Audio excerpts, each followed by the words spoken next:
இன்றைக்கி வந்து சண்டே, நம்ம வீட்டுக்கு ஃப்ரெண்ட்ஸ் எல்லாம் வராங்க, பாட்லக்கு தான். ஸோ அதனால் வந்து நம்ம இன்றைக்கி வந்து ஒரு 2 கிலோ அளவுக்கு சிக்கன் பிரியாணி பண்ண போகிறோம். இன்றைக்கி வெதர் வந்து ரொம்ப நல்லா இருந்துச்சுங்க, இந்த வாரம் ஃபுல்லாகவே நல்லா இருந்தது. ஸோ அதனால் வெளியிலேயே வச்சு சமைச்சிடலாம் அப்படின்னு சொல்லிட்டு அடுப்பை செட்டப் பண்ணி வெளியிலே உட்காந்தாச்சு. கொஞ்சம் வடையும் போட்டாச்சு ஆல்ரெடி, அதை எடுத்து வச்சுட்டு அது வீடியோ எடுக்காமட்டேன். ஹலோ ஃப்ரெண்ட்ஸ், வணக்கம். வெல்கம் டு தோழிகளின் சமையல் இன் அமெரிக்கா. இன்றைக்கி வந்து ஒரு 2 நாளோட விலாக் தான் பார்க்க போகிறீங்க. இன்றைக்கி வந்து சண்டே. ஸோ சண்டே அன்னைக்கு வந்து பார்த்திங்கன்னா இன்றைக்கி ரொம்ப நாள் கழித்து ஃப்ரெண்ட்ஸ் எல்லாம் மீட் பண்ணுறோங்க. இங்கே 1-2 ஃப்ரெண்ட்ஸ் மாறி மாறி மீட் பண்ணிகிட்டு இருந்தோம். பட் இப்போ ரொம்ப நாள் ஆச்சு. நீங்கள் முன்னாடி வீடியோஸ்லலாம் பார்த்தீங்கன்னா வாரம் 2 பார்ட்டிலாம் இருக்குது, நல்லா இருக்குது. வெள்ளி சனி ஞாயிறு 3 நாள்லாம் பார்ட்டி வச்சுருந்துருக்கோம். பட் இந்த ஒரு 2-3 மாதம் ஆகிடுச்சா, இந்த வருஷம் பிறந்தே 3 மாதம் ஆச்சு பார்த்தீங்களா.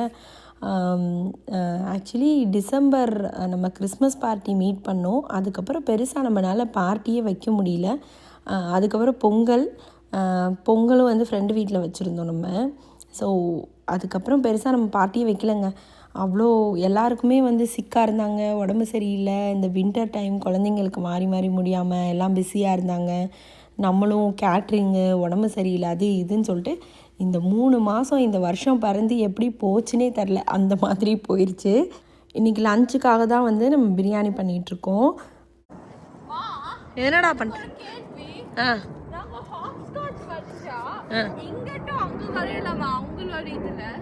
வரையலாம். அவங்க நம்ம ஃப்ரெண்டு தானே, வரையலாம்.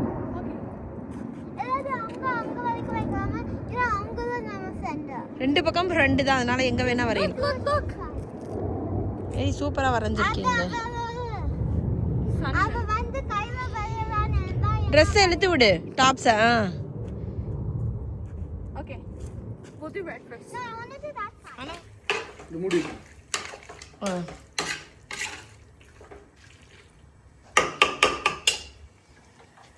கொஞ்சம் வேகணும் நல்லா. மூடி வைக்கணும். எடுத்துட்டு வரேன். ரொம்ப நாள் கழித்து எங்களுக்குமே ஒரு குட்டி பிரேக்குங்க. ஸோ இன்றைக்கி வந்து காலையில் ஒரு கேட்ரிங் ஆர்டர் இருந்துச்சு, அதை முடிச்சுட்டு இன்றைக்கி ஃப்ரெண்ட்ஸ் எல்லாம் மீட் பண்ணியே ஆகணும். ரொம்ப அப்படி ஓடிட்டே இருக்கிற மாதிரி இருக்குது, எல்லாரையும் பார்க்கணும் அப்படின்னு இருந்துச்சு. அதனால் காலையில் தான் பிளான் பண்ணி பக்கத்தில் இருக்க ஃப்ரெண்ட்ஸ் எல்லாம் வந்து கொஞ்சம் கூப்பிட்ருந்தோம். எல்லாரையும் வர வைக்க முடியலை.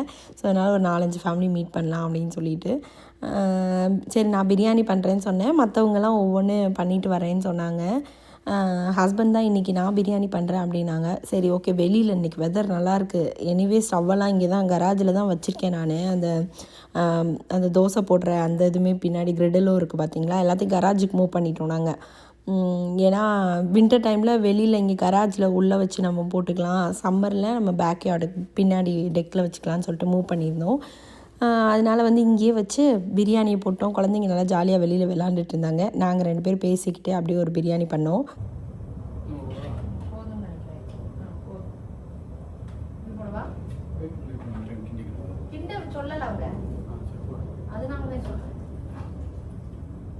தக்காளி போட்டாச்சு. அடுப்பை இது பண்ணிக்கோங்க.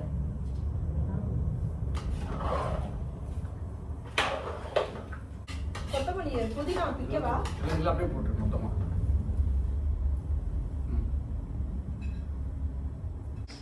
சிக்கன் நல்லா வெந்ததுக்கப்புறம் கொத்தமல்லி, புதினா, தயிர், அப்புறம் என்ன போட்டிருக்கோம், தக்காளி போட்டிருக்கோம்.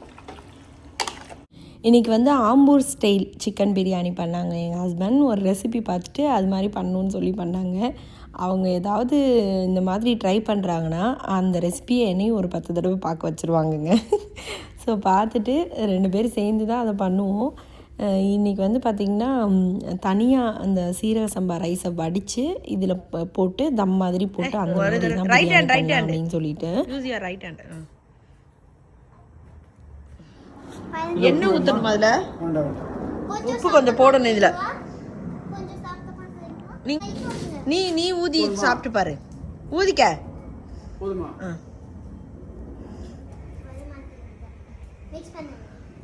நல்லா மிக்ஸ் பண்ணு உப்பை.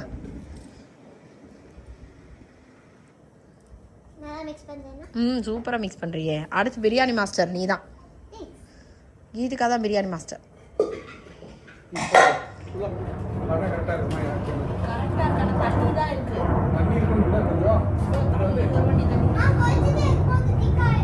அதுக்கு அவ்வளோ சாதம் போடுறப்ப தண்ணி பேலன்ஸ் ஆகும்ல.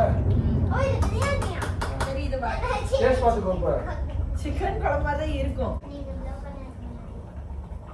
சுடுது வெந்துச்சான் பாரு. 75% தான் போதும். போதும் நினைக்கிறேன். போதும் எடுத்துடலாம். எடுத்துடலாம்.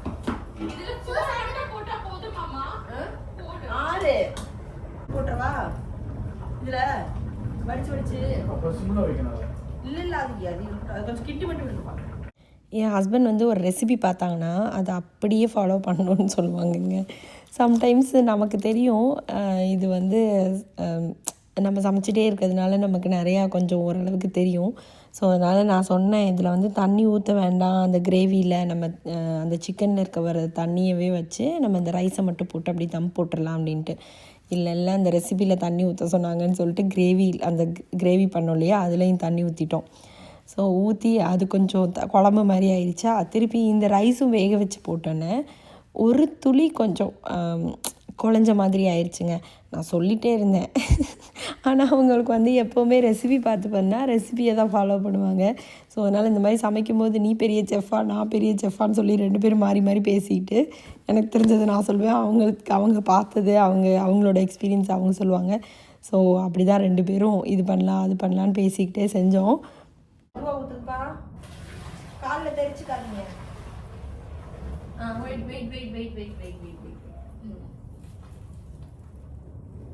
Good job. சைடுல இருந்து எல்லாமே வரும். இருங்கப்பா வெயிட்டா இருக்குல்ல தானே. இது அப்படியே மூடி விட்டு தம்ம போட்டு விட்டோம்னா அவ்வளவுதான் முடிஞ்சது. என்னங்க பண்ணணும்? இதை மூடி விடணும். சரி எவ்வளவு நிமிஷம்? டெம்பரேச்சர் மட்டும் 20 நிமிஷம். டெம்பரேச்சர் பார்த்தீங்களா? தூக்கவா? பார்த்துக்கோ. கண்ணே இதில் வெயில் ஒன்றுமே தெரிய மாட்டேங்குது.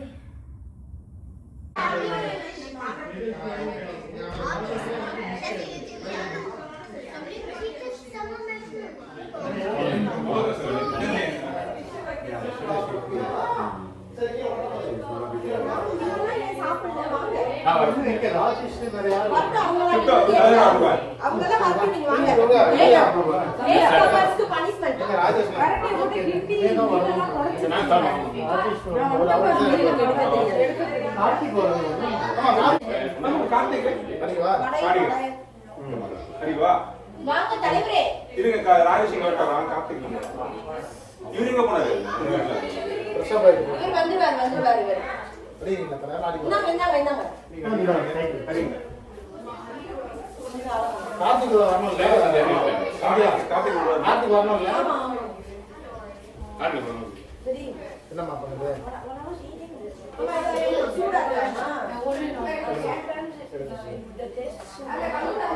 சரி உங்களுக்கு சுத்தவே பிரச்சனை. சரி மீன் வாங்க கணேஷ் தான்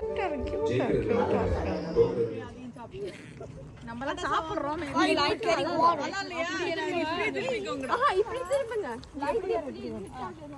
இன்றைக்கி வந்து செம்ம ஜாலியாக இருந்ததுங்க. நாங்கள் வந்து சாப்பிட்டுட்டு எல்லாம் வந்து கொஞ்சம் நேரம் வாக்கிங் போகலான்னு வந்தோம். இன்றைக்கி கொஞ்சம் வெதர் நல்லா இருந்துச்சு. சரி குழந்தைங்களாம் பார்க்கில் விளாண்டாங்க, நாங்களும் கொஞ்சம் நேரம் வாக்கிங் போயிட்டு, வாக்கிங்னா நடக்கவே இல்லை, சும்மா ஒரு ரவுண்டு மட்டும் சின்ன ரவுண்டாக சுற்றிட்டு வீட்டுக்கு வந்து எல்லோரும் பெட்டில் படுத்து பேசிகிட்டு இருந்தோம். இன்றைக்கி வந்து ஒரு டிஃப்ரெண்ட்டான பார்ட்டி மாதிரி இல்லை, சும்மா எல்லாம் மீட் பண்ணி அப்படியே ஒரு ரிலாக்ஸான ஒரு டேயாக போச்சு இன்றைக்கி வந்து பார்த்திங்கன்னா எல்லோரும் காலையில் கிளம்பி போயிட்டாங்க. என் ஹஸ்பண்ட் குழந்தைங்க எல்லாம் ஸ்கூலுக்கு போயிட்டாங்க, இவங்க ஆஃபீஸ் போயிட்டாங்க. அவங்களுக்கு ஒரு தக்காளி தொக்கு பண்ணி டக்குன்னு பண்ணி முட்டை வேக வச்சுட்டு அப்புறமா உருளைக்கிழங்கு ஃப்ரை பண்ணி கொடுத்து அனுப்பிட்டாங்க. இப்போ டைம் பார்த்திங்கன்னா 9:45 ஆகுது. நான் வந்து இப்போ இருந்து விலாக் எடுக்க ஸ்டார்ட் பண்ண போகிறேன். காலையில் எடுக்கல விலாகு. இன்றைக்கி வந்து பார்த்திங்கன்னா நம்ம ஒரு தக்காளி ஊறுகாய் பண்ண போகிறோம். இப்போ வந்து பார்த்திங்கன்னா நம்ம தக்காளி ஊறுகாய் வந்து ஒரு 4 கிலோ போட்டு பண்ணலாம். 4 கிலோ தக்காளி இருக்குது. நான் வந்து வாங்கிட்டு வந்திருந்தேன் லாஸ்ட் வீக்கே. சரி அதை போட்டு நம்ம வந்து இன்றைக்கி ஒரு தக்காளி ஊறுகாய் பண்ணி வைக்கலாம் அப்படின்னு வச்சுருக்கேன். சுதீக்ஷாவுக்கு ஆக்சுவலாக இந்த தக்காளி ஊறுகாய் ரொம்ப பிடிக்குங்க. இன்னொன்று ஸ்கூலுக்கு நம்ம கொடுத்து வர்றதுக்கு நல்ல வசதியாக இருக்கும். இப்போ வந்து நான் இது வந்து எவ்வளோ கிராம்ஸ் கரெக்டாக இருக்குன்னு சொல்லிட்டு எத்தனை கிலோ இருக்குன்னு கரெக்டாக நான் மெஷர் பண்ணி எடுத்துக்கிறேன். இது பார்த்தீங்கன்னா இங்கே பாருங்கள், நல்ல பழுத்த தக்காளியாக தான் நான் வாங்கிட்டு வந்தேன். 1 2 வாங்கிட்டு வந்தே இப்போ 3 4 நாள் ஆகுதா, அதனால் 3 4 நாள் கூடவே இருக்கும்னு நினைக்கிறேன், 1 வாரம் இருக்கும். இது செஞ்சு வச்சுக்கிட்டோன்னா நம்ம எல்லாத்துக்குமே போட்டு சாப்பிட்டுக்கலாம். இப்போ சம்டைம்ஸ் நம்ம வேலைன்னு வெளியில் போயிடுறோமா, முடிச்சுட்டு வரும்போது நமக்கே சம்டைம்ஸ் டயர்டாகிடுது. அந்த டைம்லலாம் கூட இது யூஸ் பண்ணிக்கலாம். எதுவுமே இல்லைன்னா டக்குன்னு ஒரு தோசை ஊற்றினாலும் தக்காளி தொக்கு, சாதம் வச்சாலும் தக்காளி தொக்குன்னு சொல்லி போட்டு கொடுத்துடலாம். இப்போ பார்த்தீங்கன்னா 4 kg வந்து கரெக்டாக இருக்குங்க. கொஞ்சம் கூட இருக்குது 5 grams, தட்ஸ் ஓகே. 4 kg வந்து இது நம்ம கரெக்டாக எடுத்துக்கணும். இதை கழுவிட்டு நம்ம வந்து நல்ல டிஷ்யூலையோ ஒரு துணிலையோ தொடச்சிட்டு அப்புறமா இதை கட் பண்ணி எடுக்கணும் நம்ம. அதே மாதிரி புளி வந்து பார்த்தீங்கன்னா ஆக்சுவலாக இதோட அளவு எல்லாமே நான் அந்த மாதிரி எழுதி வச்சுருக்கேன். எப்போ நான் பண்ணுற ரெசிபிஸ் எல்லாமே இந்த மாதிரி நோட்டில் எழுதி வச்சுருவேன். ஸோ திருப்பி பார்க்கும்போது நம்ம சம்டைம்ஸ் ரொம்ப நாள் கழிச்சு பண்ணும்போது மறந்துடுவோம்ல, அதனால இந்த மாதிரி எழுதி வச்சுருக்கேன். இப்போ புளி வந்து பார்த்தீங்கன்னா 1 கிலோவுக்கு நான் அளவு சொல்கிறேன். 1 கிலோவுக்கு 100 கிராம் புளி தேவைப்படும். ஸோ இது வந்து பார்த்தீங்கன்னா கொஞ்சம் கம்மியாக இருக்குது. 400 கிராம் புளி வேணும் நமக்கு. நம்ம ஊறுகாயாக பண்ணுறோம்ல, அது கெட்டு போகாமல் ரொம்ப நாளைக்கு இருக்கணும். நீங்கள் ஃப்ரிட்ஜில் வச்சிங்கன்னா கிட்டத்தட்ட 1 year வரைக்கும் கூட ஒன்றுமே ஆகாதுங்க. பட் ஆனால் நம்ம யூஸ் பண்ணும்போது, நம்ம இந்த ஊறுகாய் யூஸ் பண்ணும்போது அந்த வெட்டாக நிறைய பேர் என்ன பண்ணிடுவாங்கன்னா ஸ்பூனை யூஸ் பண்ணிடுவாங்க தண்ணியோட. அப்படி இல்லைன்னா கை வெட்டாக இருக்கும். இல்லை ஒரு தடவை யூஸ் பண்ண ஸ்பூனையும் அப்படியே அதிலே போட்டு வச்சுருந்தோம்னா நம்ம தொட்டு அந்த இடம் வந்து ஒரு மாதிரி ஆகி திருப்பி வேகமாக கெட்டு போக வாய்ப்பு இருக்குது. ஸோ இந்த ஊறுகாய் இதுக்கெலாம் வந்து ஒரே ஸ்பூனாக அப்படியே போட்டு வைக்காமல் நம்ம வந்து அப்பப்போ தேவைக்கு ஸ்பூன் போட்டு நல்ல ட்ரையான ஸ்பூனாக போட்டு யூஸ் பண்ணிக்கணும். இந்த புளி வந்து பார்த்திங்கன்னா மெயினாக இந்த புளி நம்ம எடுக்கும்போது, இப்போ இந்த புளியை ஒன்றா நான் பிச்சு எடுத்திருக்கேன். இங்கே பாருங்கள், இந்த மாதிரி பிச்சு எடுத்திருக்கேன். இதில் இந்த மாதிரி நார், இவ்வளோ நார் இருந்தது, இந்த மாதிரி நார் இருந்துச்சு. ஸோ இதெல்லாம் நம்ம பிச்சு தனியாக எடுத்துடணும். இல்லைன்னா நமக்கு அந்த தொக்கில் சாப்பிட முடியாது, நம்மளால சாப்பிட முடியாது. வாய்க்கு அந்த நார் வந்துட்டே இருக்கும். ஸோ அதனால் பார்த்து நம்ம போடணும். இது வந்து பார்த்திங்கன்னா இப்போது 1 கிலோ தக்காளிக்கு 100 கிராம் புளி எடுத்து. உப்பு பார்த்திங்கன்னா 1 கிலோவுக்கு வந்து 100 கிராம் உப்பு. ஸோ 100 கிராம் புளி, 100 கிராம் உப்பு, எண்ணெய் மட்டும் வந்து பார்த்திங்கன்னா 200 கிராம் எண்ணெய் போடணும். ஸோ இப்போ வந்து நம்ம 4 கிலோ எடுத்துருக்கோம் இல்லையா, அதனால் வந்து 400 கிராம் எடுத்துக்கலாம். எனக்கு என்னென்னா கம்மியாக கூட 1 கிலோ செஞ்சு வைக்கலாம், வேகமாக தீந்துடும். திருப்பி செஞ்சிட்ருக்க தேவையில்லை. இப்போ நான் 5-6 கிலோவுக்கு செஞ்சு வைக்கணும்னு நினச்சேன். ஆனால் நான் வாங்கிட்டு வந்த தக்காளியை பாதி வீட்டுக்கே யூஸ் பண்ணிட்டதுனால தான். ஸோ இப்போ 400 கிராம் வந்து நம்ம உப்பு எடுத்து வச்சுட்டோம். கல் உப்பு நான் எடுத்துருக்கேன். இப்போ ஃபஸ்ட்டு இதை கழுவிட்டு நான் அதை கட் பண்ணிடுறேன். அதுக்கப்புறம் மற்ற திங்ஸ்லாம் உங்களுக்கு நான் சொல்கிறேன். தக்காளியெல்லாம் வந்து பார்த்திங்கன்னா நல்லா இந்த பாருங்க கழுவிட்டு இந்த மாதிரி நல்லா தொடச்சிடணுங்க.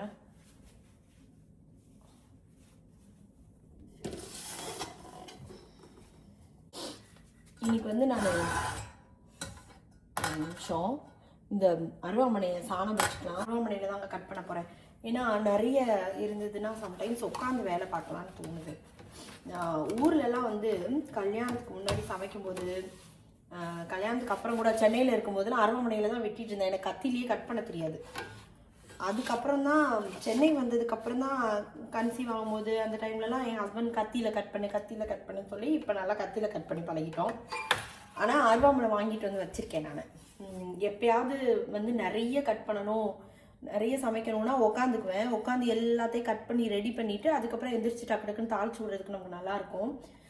இன்றைக்கி வந்து தக்காளியை உட்காந்து நறுக்கிடலாம் நம்ம. அப்புறம் எங்கள் அம்மா எங்கள் அத்தைலாம் வந்தாங்கன்னா அவங்க எதாவது நறுக்கி தரணுன்னா அவங்களுக்கு கத்தி செட் ஆகாது. நான் வந்து அருவாமனையில் தான் நறுக்குவேன். நாங்கள் அந்த மாதிரி தான் ஒரு தடவை இங்கே வாங்கிட்டு வந்தேன். இந்த பாத்திரத்தில் நான் வந்து தக்காளியை வேக வைக்க போகிறேன். ஸோ அதனால் வந்து நான் இந்த பாத்திரத்துலேயே நறுக்கி போட்டுக்கலாம். அதே மாதிரி புளியும் உப்பையும் பக்கத்துலேயே வச்சுக்கலாம். நம்ம ஒரு லேயர் தக்காளி போட்டதுக்கப்புறம் மேலே வந்து ஒரு லேயர் புளி, ஒரு லேயர் உப்பு, அந்த மாதிரி நம்ம போட்டு இது பண்ணிக்கிட்டோன்னா கொஞ்சம் நேரம் ஊற வைக்கணும் இதை. ஸோ ஒரு 1 hour எவ்வளோ டைம் இருக்கோ நீங்கள் ஊற வைக்கலாம். ஆக்சுவலாக காலையில் போட்டு வச்சுட்டு சாயந்தரமாக கூட தாளிக்கலாம் நீங்கள். ஊற வச்சு வேக வச்சு அதெல்லாம் பண்ணலாம். பட் இது கொஞ்சம் டைம் தாங்க எடுக்கும். நீங்கள் ஒரு நாள் என்னைக்கு ஃப்ரீயாக இருக்கீங்களோ அன்னைக்கு பண்ணிக்கோங்க. இன்றைக்கி ஆக்சுவலாக நான் ஃப்ரீயாக இல்லை, இருந்தால் கூட இதை பண்ணி வச்சிடணும், இதுக்கு மேலே இந்த தக்காளியை வைக்க முடியாது அப்படின்ட்டு சரி பண்ணிடலான்னு ஆரம்பித்தேன். இந்த அருவாமனையில் நறுக்கும்போது தான் ஊரில் சின்ன வயசில் சமைச்ச ஞாபகம்லாம் வருது எனக்கு. அப்போல்லாம் கீழே ஒரு நியூஸ் பேப்பர் போட்டுக்குவோம், இல்லைன்னா வந்து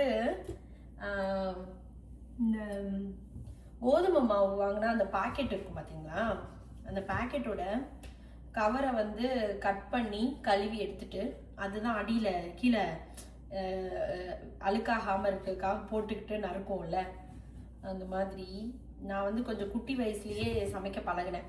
என்னோட இன்ட்ரெஸ்ட் தான். இப்போ சுதிக்ஷா கீதிகா மாதிரி தான். நம்ம சமைங்கன்னு எங்கள் அம்மா சொல்கிறது இல்லை, பட் ஆனால் எனக்கே சமைக்கணும்னு ரொம்ப இன்ட்ரெஸ்ட் இருந்ததுனால ரொம்ப சின்ன வயசுலேருந்தே நான் வந்து ஏதாவது செஞ்சு பார்ப்பேன். எங்கள் அம்மாட்ட கேட்டும் செய்வேன் நிறையாது, கேட்காமையும் நானே. அந்த டிவிலலாம் அப்போ வந்து குக்கிங் ஷோலாம் போடுவாங்க, அது ரேராக தான் போடுவாங்க. அப்போ அது போட்டால் அதை பார்த்து எழுதி வச்சுக்கணும், நோட் எடுத்து. அவங்க கரெக்டாக அந்த அளவெல்லாம் சொல்லும்போது ஒரு தடவை தானே சொல்லுவாங்க, அதிகபட்சம் 2 தடவை சொல்லுவாங்கன்னு நினைக்கிறேன். அப்படி சொல்லும்போது அளவெல்லாம் நோட்டில் எழுதி வச்சுக்கிட்டு அந்த மாதிரி புது புது ஐட்டம்னா அந்த மாதிரி ட்ரை பண்ணுவேன். இல்லை நம்ம வீட்டில் வைக்கிற குழம்பு இதெல்லாம்னா எங்கள் அம்மாட்ட கேட்டு ஒன்றா கேட்டு பண்ணுவேன்.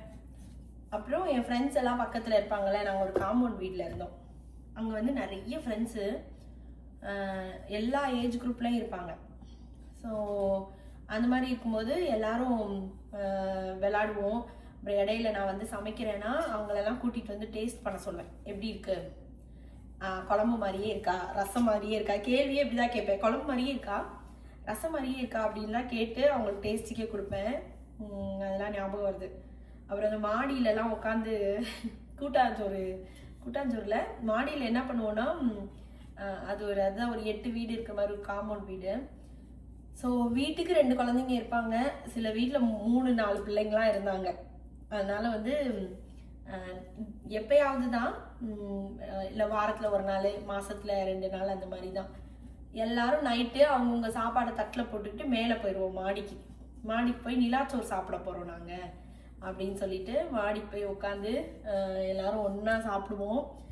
நான் வந்து கல்யாணம் பண்ணி வர்ற வரைக்குமே அந்த ஏரியா பிள்ளைங்களோட சேர்ந்து விளையாண்டுக்கிட்டே இருந்தேங்க.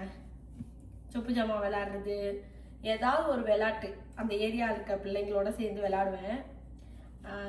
அதெல்லாம் இப்போ நம்ம பிள்ளைங்களோட விளையாடுறோம். நம்ம இப்போ அந்த என் கூட விளையாண்ட பிள்ளைங்க மோஸ்ட்டாக எல்லாருக்கும் கல்யாணம் ஆயிடுச்சு. 1-2 பேர் கல்யாணத்துக்கு பொண்ணு மாப்பிள்ளைலாம் பார்த்துட்டு இருக்காங்க. ஸோ ஆனால் நமக்கு வந்து நம்மளும் பெரிய ஆளாயிட்டோம். இப்போ அதெல்லாம் பார்க்கும்போது, அவங்க கல்யாணம் ஆகும்போது இதெல்லாம் பார்க்கும்போது எல்லாருமே பெரிய ஆளாயிட்டாங்க. நமக்கு ஆனால் அந்த குட்டியில் இந்த மெமரிஸ் தானே அப்படின்னு ஞாபகம் இருக்குது. என்னென்னவோ பேசிகிட்டு இருக்கேன் பாருங்க, ஒரு அருவாமனையை வச்சுக்கிட்டு. இது நறுக்கும்போது அப்படியே ஞாபகம் வருது எல்லாமே எனக்கு. அங்கே ஊரில் நடந்தது, ஊரில் இருந்தது, அதெல்லாம் ஞாபகம் வருது. எல்லாம் ஒவ்வொரு ஊருக்கு போய் செட்டில் ஆகிட்டாங்க. நம்ம ஸ்கூலில் படித்த பிள்ளைங்க வேறு மாதிரி ஒரு ஃப்ரெண்ட்ஷிப்பு. இந்த மாதிரி பக்கத்தில் அது ஒரு ஃபேமிலி மாதிரி பழகுவோம் இல்லையா, அந்த மாதிரி பழகுறவங்களோட ஃப்ரெண்ட்ஷிப்பு அது வேறு மாதிரி இருக்கும். அந்த மாதிரி தான். ஸோ இப்போ வந்து நான் ஒரு லேயரு தக்காளி இந்த மாதிரி நறுக்கிட்டேன். நான் இதை பார்த்தீங்களா, இந்த மாதிரி நறுக்கிட்டேன். ஸோ இதில் வந்து இந்த புளி இருக்குல்ல, இந்த புளியை வந்து சும்மா அப்படி நம்ம ஆல்ரெடி நான் பிச்சு தான் வச்சுருக்கேன், உங்களுக்கு சொல்லியிருக்கேன்ல. ஸோ இந்த மாதிரி போட்டுக்கலாம். இந்த பார்த்தீங்களா புளி, இவ்வளோ புளி நம்ம சேர்க்க போகிறோம் இதில். ஸோ இந்த புளியை வந்து இப்படி கொஞ்சம் புளி எடுத்து இதை போட்டுக்கலாம். ஒரு லேயர் நம்ம போட்டிருக்கோம் இது. ஸோ இது மேலே உப்பு இந்த மாதிரி அள்ளி போட்டுக்கலாம். இப்போ வந்து அந்த ஃபர்ஸ்ட் லேயர் நம்ம ரெடி பண்ணிட்டோம்ல, இப்போ செகண்ட் அதே மாதிரி நறுக்கி போட்டு ஃபுல் தக்காளி, உப்பு, புளி எல்லாத்தையும் நம்ம அந்த மாதிரி போட்டுக்கலாம். ஸோ இந்த மாதிரி உங்களுக்கு ஏதாவது ஓல்டு மெமரிஸ்லாம் இருக்கான்னு சொல்லி கமெண்ட்ஸில் சொல்லுங்கள். உங்களோட சின்ன வயசு ஃப்ரெண்ட்ஸு அவங்கள பற்றிலாம் ஏதாவது ஞாபகங்கள்லாம் உங்களுக்கு அடிக்கடி வருமானு சொல்லிட்டு. சம்டைம்ஸ் இப்போ ஊருக்கெல்லாம் நாங்கள் எப்பயாவது வரோம்னா கூட எல்லாரும் வேறு வேறு இடத்துல இருக்காங்களா, எல்லாரையும் பார்க்க முடிய மாட்டேங்குது. லாஸ்ட் டைம் என்னோட க்ளோஸ் ஃப்ரெண்ட் என்னோட ஊரில் தான் இருந்தாங்க. நான் பிஸியாக இருக்கும்போது அவங்க இருந்தாங்க, அவங்க பிஸியாக இருந்தாங்க, நான் வரவான் அந்த மாதிரி மாறி மாறி கேட்டு கடைசி வரைக்கும் அவங்கள பார்க்கவே முடியல. ஆனால் ஒரு ஃப்ரெண்டை வந்து ரொம்ப நாள் பார்க்கவே இல்லை, பேசவே இல்லை, ஃபோன்லேயே பேசல. ஏன்னா அவங்கள பிடிக்கவே முடியல, என்னால் அவங்க நம்பர்லாம் மிஸ் பண்ணிட்டேன்.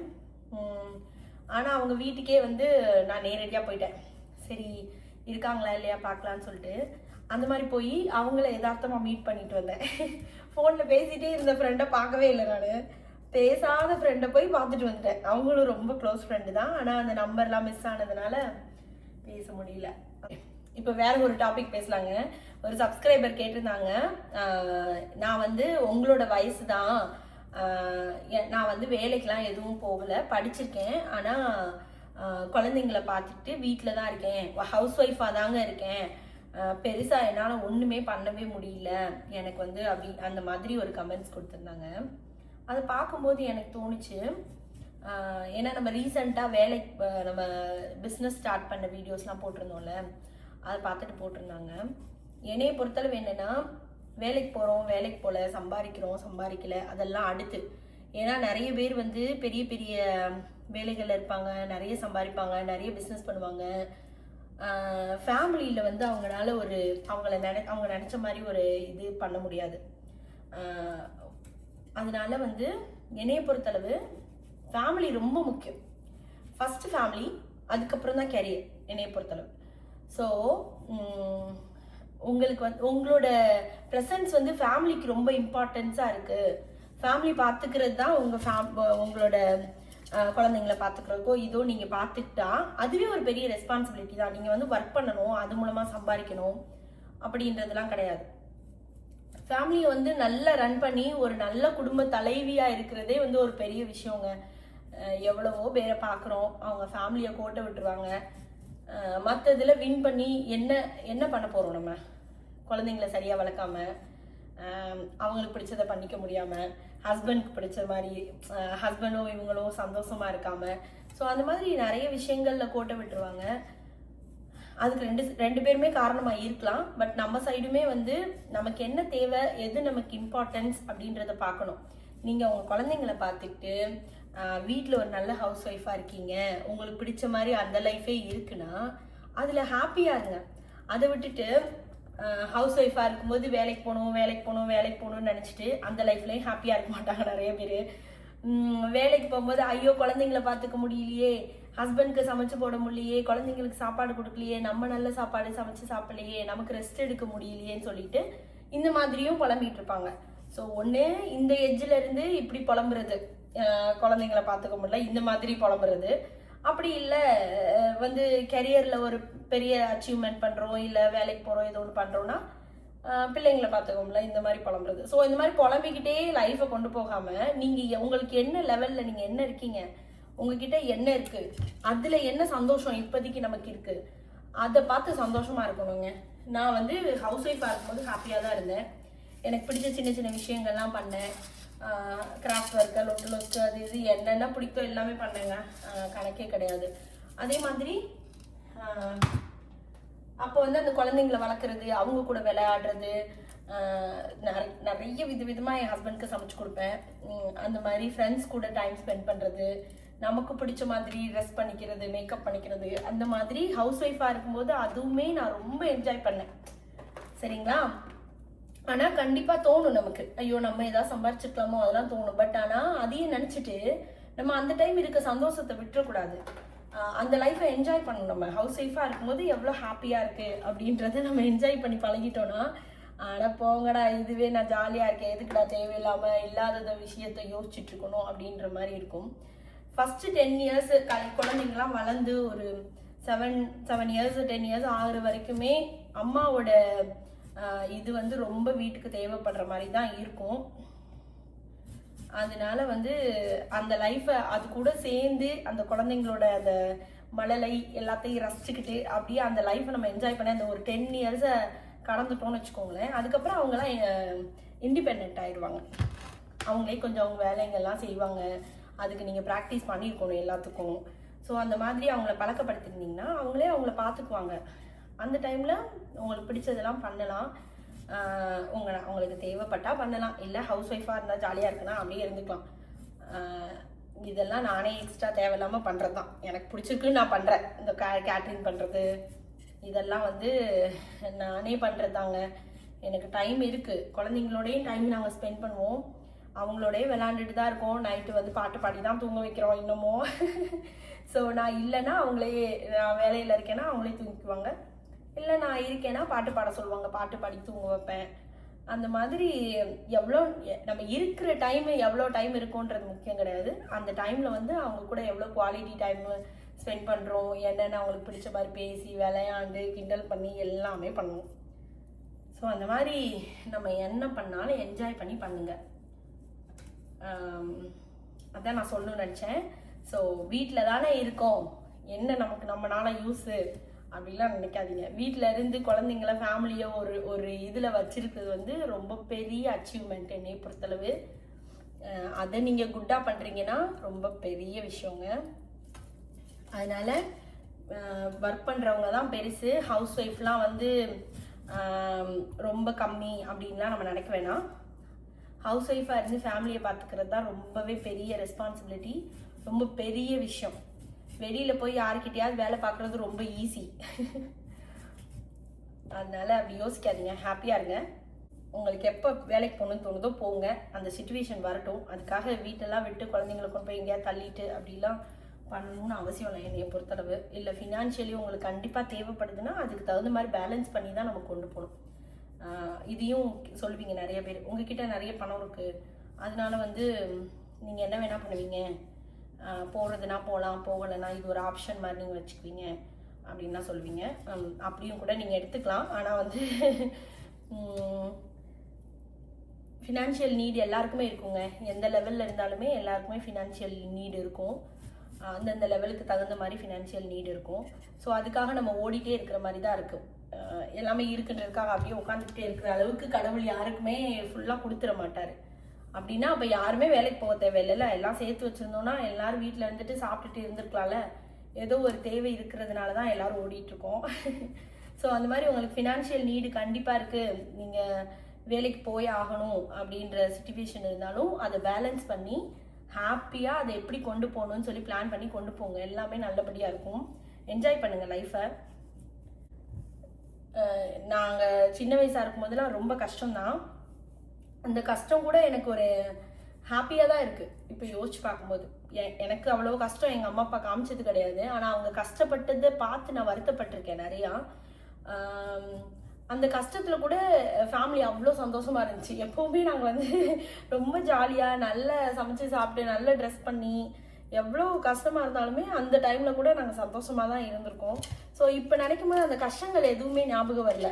எங்கள் அம்மா அப்பா கூட இருந்த அந்த சந்தோஷமான தருணங்கள் தான் ஞாபகம் வருது. ஸோ நம்மளோட குழந்தைங்களுக்கு அந்த தருணங்களை நம்ம வந்து கொடுக்கணும். நமக்கு ஒரு பிரச்சனை இருக்குது அப்படி இப்படின்னு யோசிச்சுட்டு இல்லாமல் அந்த மாதிரி ஒரு லைஃப் அவங்களுக்கு கொடுக்கணும், மெமரிஸ் கொடுக்கணும் நம்ம.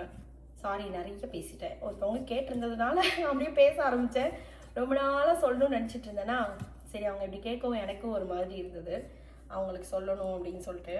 நார்மலாக இந்த மாதிரிலாம் என் ஃப்ரெண்ட்ஸ் கேட்டாங்கன்னு வச்சுக்கோங்களேன், இங்கே இருக்க ஃப்ரெண்ட்ஸ் இல்லை என் கூட இருந்தவங்களாம் உடனே ஃபோன் பண்ணி 1 மணி நேரம் 2 மணி நேரம் பேசுவோம். அதுக்கப்புறம் அவங்களுக்கு அந்த தாட்டே இல்லாமல் பண்ணிடுவோம். இப்போ நீங்கள் கமெண்ட்ஸாக கேட்குறீங்களா, எல்லாருக்கிட்டையும் நம்மளால் பேச முடியாது. ஏதாவது ஒரு வீடியோவில் இந்த மாதிரி ஒரு சிச்சுவேஷன் பேசுகிறதுக்கு கிடைக்கும் போது தான் நம்ம வந்து அது பேசுவோம். ஸோ தக்காளி நறுக்கிறேன்ற பேரில் உங்களுக்கு வந்து ஒரு மொக்க போட்டாச்சு.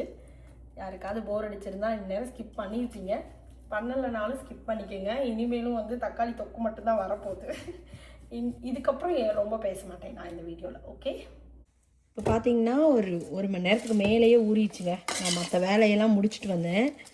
பாருங்கள் நல்லா ஊறிடுச்சு. உப்பு அந்த புளியெல்லாம் வந்து அந்த தக்காளி தண்ணியிலேயே வந்து நல்லா ஊறிடுச்சு. இதை அப்படியே அடுப்பில் வச்சு ஆன் பண்ணிக்கலாம். நல்லா அப்படி மிக்ஸ் பண்ணிவிட்டு நம்ம அப்படியே கொஞ்சம் நல்லா வதங்கணும். இந்த தக்காளியும் புளியும் வந்து புளி உப்பு எல்லாம் நல்லா வதங்கினதுக்கப்புறம் நம்ம வதக்கி அரைக்க போகிறோம். பார்த்தீங்கன்னா இந்த தக்காளி வந்து நல்லா வதங்கிடுச்சு பாருங்கள். ஃபுல்லாக ஓரளவுக்கு நல்லா வதங்கிடுச்சு. இது அப்படியே நல்லா ஆற வைக்கணுங்க. இப்போ பார்த்தீங்கன்னா இது கம்ப்ளீட்டாக வந்து ஆறிடுச்சுங்க. இங்கே பாருங்கள் எப்படி இப்பயே வந்து ஒரு நல்ல தொக்கு பதத்தில் தான் இருக்குது. இப்போ அங்கங்கே கொஞ்சம் இந்த புளி அப்புறம் தக்காளி எல்லாம் சங்கி அப்படியே அங்கங்கே இருக்குது பார்த்தீங்களா. இதனால் வந்து இது ஒரு தடவை அரைச்சி நம்ம எடுத்துக்கலாம். ஜஸ்ட்டு மிக்ஸி ஜாரில் போட்டு ஒரு சுற்றி அப்படியே நம்ம எடுத்தோம். இப்போ டைம் பார்த்திங்கன்னா ஆல்மோஸ்ட் 2 மணி வந்து பார்த்திங்கன்னா அதுக்குள்ளே கிச்சனுக்கே போயிட்டு வந்துட்டேங்க. இதை ஆற வச்சுட்டு எனக்கு கொஞ்சம் வேலை இருந்தது. போயிட்டு இந்த கொள்ளு சூப்பு பொடியெல்லாம் ரெடி பண்ணிவிட்டு அப்படியே வந்தாச்சு. ஸோ இப்போ வந்து நம்ம இதை ரெடி பண்ணி ஆரம்பிக்கலாம். இது செய்யும்போது மொத்த ப்ராசஸ்மே பாத்திரமாக இருக்கட்டும், கரண்டியாக இருக்கட்டும், மிக்ஸி ஜாராக இருக்கட்டும், எதுவுமே நமக்கு ஈரமாக இருக்கக்கூடாது. ஏன்னா இது ரொம்ப நாள் நம்ம வச்சு யூஸ் பண்ண போகிறோம்ல, அதனால. ஹாய், ஒரு ஆள் ஸ்கூலுக்கு எப்படி போயிட்டு வந்திருக்கு பார்த்தீங்களா. இன்னைக்கு என்ன டே? பஜாமா டே. அதனால பஜாமாவில் எப்படி போயிட்டு வந்துருக்கா. தூங்கி எழுந்திரிச்சு வந்த மாதிரி வந்துருக்கு பாருங்க ஸ்கூல்லேருந்து. ஏண்டா? எப்போ மாதத்தில் ஒரு தடவையா? எப்பயாவது அடிக்கடி போடுவாங்க. இன்னைக்கு வந்து ஒரு வீக் லைக் ஸ்பிரிட் வீக் மாதிரி சாங் வந்து வச்சிருக்கேன். இன்னைக்கு பஜாமா டே. நான் வந்து தக்காளி தொக்கு பண்ணிக்கிட்டு இருக்கேன். தக்காளி ஊறுகாய். நீ ஒன்று பண்ணிட்டு வந்தியா? அது எங்கே எடுத்துக்காட்டு. இங்கே வச்சிருக்கேன் அம்மா. என் அம்மாவுக்கு ஒன்று பண்ணிட்டு வந்தியே. என்ன பண்ணிட்டு வந்து இங்கே பாருங்க என்ன பண்ணிட்டு வந்திருக்காங்கன்னு பாருங்க. தகர டப்பா இல்லை, அஞ்சரை தகர டப்பா. எங்கே கண்டுபிடிச்ச அந்த வார்த்தையை? இப்போதான் காரில் வரும்போது சொன்னேன், அம்மா நீங்கள் அரிசி இது பருப்பு கடுகெல்லாம் போட்டு வைக்கிற டப்பா பண்ணியிருக்கேன்னு. இங்கே பார்த்தீங்களா ஸ்கூலில் அவங்களே பண்ணியிருக்காங்க. ஏன் வேணும்னா அப்படி போல வேணான்னா இங்கே வந்து ஃபிஜெட் மாதிரி விளாண்டுக்கலாம். ஓ அப்படியே வச்சுக்கலாம். இந்த பேர் இந்த ஃபிஜெட். ஏன்னா நான் வந்து தகர டப்பா மாதிரி பண்ணி தகர டப்பா மாதிரி ஃபிஜெட் மாதிரி வச்சுக்கலாம். ரெண்டாவது வச்சுக்கலாம். இங்கே பார்த்தீங்களா மினி அஞ்சரை பெட்டி. டடா. வந்து உலக்குள்ள கடுகு இலக்காய் இதெல்லாம் வச்சுக்கலாம். வேற என்ன வச்சுக்கலாம்? ஒவ்வொன்றுக்கு ஒன்று சொல்லுங்க. என்னென்ன வச்சுக்கலாம்? தெரியலையே. கடுகு ஏலக்காய் கிராம்பு பிரியாணி இலை. பிரியாணி இலையெல்லாம் தெரியுதுப்பா ஒரு ஆளுக்கு. அப்புறம் பெப்பர். வேற என்ன?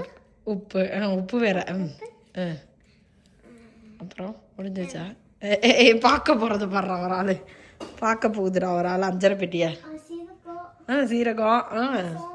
சீரகம் சோம்பு முடிஞ்சிருச்சு. எல்லா ஐட்டம் முடிஞ்சிருச்சு. அதெல்லாம் போட்டு வைக்கிறதுக்கு டப்பா பண்ணிட்டு வந்திருக்காங்க அம்மாக்கு. அது பேர் தகர டப்பா. வெளியில் ஸ்னோ வரப்போதான் இன்னைக்கு. வந்துகிட்டு இருக்கா? வா போய் பார்ப்போம். கொஞ்சமா வருது. அதனால தான் தெரிய மாட்டேங்குது. 4 மணிக்கு இன்னைக்கு ஸ்னோன்னு போட்டிருக்காங்க. நேற்று ஒரு சூப்பரான அல்டிமேட் வெதரு. எல்லாரும் வெளியில தான். நாங்கள் கராஜில் உட்காந்து தான் சமைச்சோம். நாங்கள் சிக்கன் பிரியாணிலாம் பாட்லக்கு வச்சுருந்தோம். நாங்கள் இன்னைக்கு பார்த்தீங்கன்னா ஸ்னோ வரும்னு போட்டிருக்காங்க. தெரியவே இல்லையே. அது எப்படி உன் கண்ணுக்கு மட்டும் ஸ்னோ தெரியுது, என் கண்ணுக்கு தெரிய மாட்டேங்குது. அடி பிக்க போகிறேன் நான். ஆனால் ஸ்னோ வரப்போதுங்க. அப்பா குளிர் தாங்கல. வாமா உள்ள. நீ பைத்தியக்காரியா ஆக்கிடுவ. Weather app. ஆமா வரப்போதுன்னு தான் போட்டிருக்காங்க. 4 மணிக்கு வருதுன்னு சொல்லி இப்போ வந்துகிட்டு இருக்கு. என் கண்ணுக்கு எப்ப நல்லா தெரியுது, மிஸ்ஸுக்கு தெரியுது, என் கிளாஸ்க்கு ஃபுல்லா தெரியுது, எல்லாருக்கும் தெரியுது. ஸ்னோ என் கண்ணுக்கு மட்டும் தெரியல. ஓகே தாங்க போனா நான் வந்து காமிக்கிறேன். சரி காமி. கிலோ ஊறுகாய்க்கு வந்து பார்த்திங்கன்னா 2 ஸ்பூன் கடுகு 1 ஸ்பூன் வெந்தயம் போட்டு வறுத்து இந்த மாதிரி நம்ம பவுடர் பண்ணி எடுத்துக்கணும். அதுக்கப்புறம் வந்து ஒரு பெரிய பாத்திரத்தில் இதுக்கு வந்து பார்த்திங்கன்னா நான் மொத்தமாக 800 கிராம் வந்து எண்ணெய் எடுத்திருக்கேன். நீங்கள் வந்து ஒரு கிலோக்குனா 200 கிராம் எண்ணெய் ஊற்றிக்கலாம். தேவைப்பட்டுச்சுன்னா இன்னும் ஒரு 200 கிராம் எக்ஸ்ட்ரா கூட ஊற்றிக்கலாங்க. ஏன்னா ஊறுகாயில் கொஞ்சம் எண்ணெய் ஜாஸ்தியாக இருந்தால் தான் ரொம்ப நாளைக்கு நல்லாயிருக்கும். டேஸ்ட்டுமே ஊற நல்லாயிருக்கும். இது கூடவே வந்து பார்த்திங்கன்னா 1 கிலோவுக்கு வந்து 10 கிராம் கடுகு, கருவேப்பிலை வந்து உங்களுக்கு எவ்வளோ தேவையோ நிறையவே போட்டுக்கலாம். நல்லா நான் வந்து ஒரு 2-3 கைப்பிடி கடுகு, ஒரு 10 வரமிளகா போட்டிருக்கேன். ஸோ இதெல்லாம் போட்டு நல்லா வறுத்துடணும். இதெல்லாம் போடுறதுக்கு முன்னாடி அடுப்பு கொஞ்சம் சிம்மில் தான் இருக்கணும், ரொம்ப ஹையில் வச்சு நீங்கள் போடக்கூடாது. ஸோ கடுகு பொரிஞ்சோன்னே ஒன்றா போடலாம் அப்படின்னு சொல்லிட்டு மெதுவாக போடக்கூடாது. கடுகு பொரியறதுக்கு முன்னாடியே போட்டுருங்க ஊறுகாயை பொறுத்தளவு. ஸோ கடுகு கரிஞ்சிருச்சுன்னா எல்லாமே கரிஞ்சிரும். அப்புறமா 1 கிலோவுக்கு வந்து 10 கிராம் மஞ்சள் தூள், 50 கிராம் வந்து மிளகாய் தூளுங்க. அதையும் இந்த எண்ணெயிலே போட்டு நல்லா வதக்கிடணும். எல்லாம் இது பண்ணும்போதெல்லாம் வந்து அடுப்பு வந்து ஸ்லோவாக தான் இருக்கணும். ரொம்ப நீங்கள் சூடாக வச்சிட்டிங்கன்னா மிளகாத்தூள்லாம் போட்டோன்னு டக்குன்னு கருகிடுங்க. ஸோ அதுக்கு தகுந்த மாதிரி நீங்கள் எத்தனை கிலோ பண்ணுறீங்களோ அத்தனை கிலோவுக்கு பண்ணிக்கோங்க. நான் 1 கிலோவுக்கு நான் அளவு சொல்லிகிட்டே வரேன் உங்களுக்கு. இப்போ இது போட்ட உடனே நம்ம அரைச்சி வச்சுருக்கோம் இல்லையா அந்த பேஸ்ட்டு, இது அப்படியே வந்து அதில் தூக்கி கொட்டிடலாம். இது இப்போ எண்ணெயிலேயே வந்து ஒரு 15-20 நிமிஷம் நல்லா அப்படியே வதங்கட்டுங்க. உங்களுக்கு ரொம்ப எண்ணெய் பத்தாத மாதிரி இருக்குன்னா ஒரு 100 கிராம் எண்ணெயை வந்து சூடு பண்ணி இது மேலேயே ஊற்றி நல்லா வதக்கிக்கோங்க. எண்ணெய் நமக்கு தெளிஞ்சு மேலே இருக்கணும், அப்போ தான் வந்து ஊறுகாய் நல்லாயிருக்கும். அதே மாதிரி நம்ம பவுடர் பண்ணி வச்சுருக்கோம் இல்லையா அந்த வெந்தயமும் கடுகும், அதுதான் வந்து இதோட சீக்ரெட் மசாலா. ஸோ இந்த ஊறுகாய் நீங்கள் எந்த ஊறுகாய் செஞ்சாலும் இந்த மசாலா நீங்கள் யூஸ் பண்ணிக்கலாம். ஸோ இதையும் போட்டு நல்லா மிக்ஸ் பண்ணிக்கிறோம். மிக்ஸ் பண்ணிவிட்டு ஒரு 5 நிமிஷம் 10 நிமிஷம் 5 to 10 நிமிஷம் வந்து நல்ல ஒரு ஸ்லோ டு மீடியம் ஃப்ளேமில் வச்சு மிக்ஸ் பண்ணி இந்த மாதிரி நீங்கள் பண்ணிகிட்டே இருந்தீங்கன்னா நல்லா எண்ணெய்லாம் தெளிஞ்சு வந்துடும். இப்போ பார்த்திங்கன்னா நம்ம தக்காளி ஊறுகாய், தக்காளி தொக்கு எப்படி வேணால் சொல்லலாம், சூப்பராக ரெடி ஆயிடுச்சு. ஆக்சுவலாக நார்மலாக ஊறுகாய்லாம் பண்ணால் எல்லாத்துக்குமே நம்ம பெரட்டி இட்லி தோசைக்கெல்லாம் சாப்பிட முடியாது. ஆனால் இந்த தக்காளி ஊறுகாய் வந்து நம்ம தக்காளி தொக்கு அந்த மாதிரிலாம் நம்ம சாப்பிடுவோம் இல்லையா, அதனால வந்து நம்ம இட்லி தோசை ரைஸு சப்பாத்தி எல்லாத்துக்குமே எடுத்துக்கலாங்க. ஸோ வந்து மற்ற ஊறுகாய் மாதிரி ரைஸுக்கு தான் நம்ம எடுத்துக்கணும் அப்படின்லாம் இருக்காது, இது ரொம்ப நல்லாயிருக்கும். ஸோ இது நான் செஞ்சேன்னு தெரிஞ்சோன்னே ஸ்கூல்லேருந்து இவங்க வந்தோடனே தோசைக்கு வந்து இந்த ஊறுகாய் தொட்டு தான் சாப்பிட்டாங்க. ரொம்ப பிடிக்கும் இவங்களுக்கு.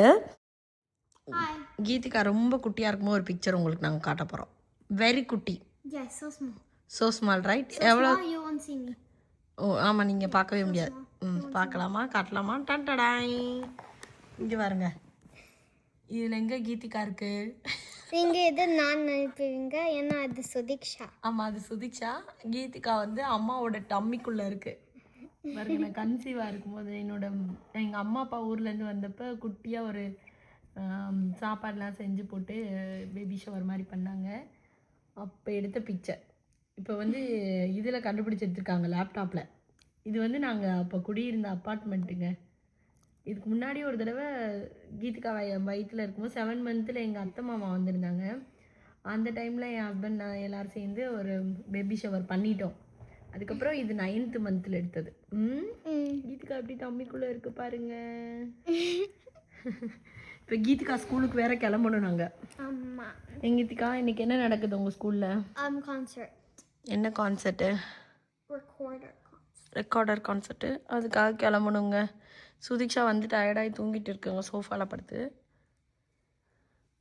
இன்னும் ஒரு 1/2 an hourல கிளம்பி போகணும். ஏண்டா பிக்சர் பாருங்க பக்கத்தில் வா. ஸோ இது எங்களோட முன்னாடி இருந்த வீட்டில் கீதிகா பாருங்க எவ்வளோ குட்டியாக இருக்குன்னு. கீதிகா எங்கேயோ உன்னை தூக்கிட்டு போகிறேன். வாக்கிங் குளிரில் போயிருப்பானான்னு தெரில, பட் ஆனால் தூக்கிட்டு போகிறப்ப உன்னை வச்சு நான் ஒரு செல்ஃபி எடுத்திருக்கேன். கீதிகாவோட பர்த்டேக்கு எடுத்தது அந்த டெக்கரேஷன். ஆமாம் ஆமாம் ஆமாம். டேய், ஸ்னோவோட எப்படிடா வைக்கிறாங்க இதெல்லாம்? எப்படி ஸ்னோ பெய்யும்போது இப்படி வைக்கிறாங்களே கீதிகா அவங்க ஸ்கூலில். நிறைய பேர் லாங் வீடியோ போடுங்க நீங்கள். இது ரொம்பவே லாங் வீடியோங்க, பெரிய வீடியோவாக போட்டாச்சு. உங்களுக்கு இந்த வீடியோ பிடிச்சிருக்குன்னு நினைக்கிறேன். பிடிச்சிருந்தால் லைக் பண்ணுங்கள், ஷேர் பண்ணுங்கள், கமெண்ட் பண்ணுங்கள் அண்ட் சப்ஸ்கிரைப் பண்ணுங்கள். நன்றி, வணக்கம்.